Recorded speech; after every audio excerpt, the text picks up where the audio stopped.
Sipan amin sa adon ng asik, timulit siyang in, boy parang tangjak din nalay.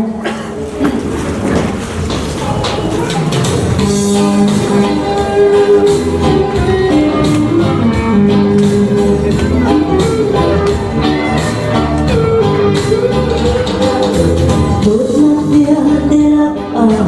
à dung đốt na dan bathian Giêsu chỉ đi đốt na basi đốt lưu gian ở ngay lâu thiết lý gian ngay lâu gần chân cao gian sống đang làm lâu đốt na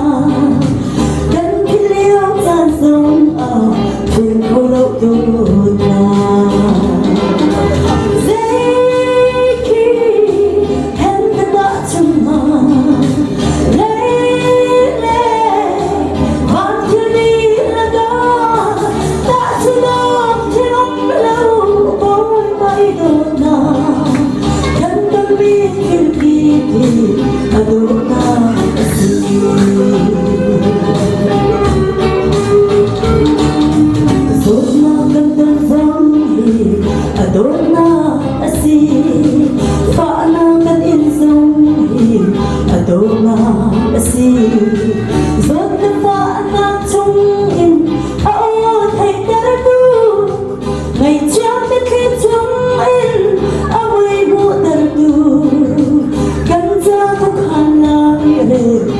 Thiệp thực sinh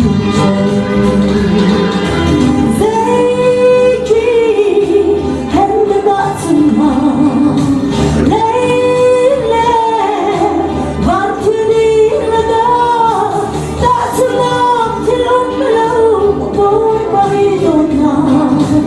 em vẫn biết chuyện gì ở đồn nào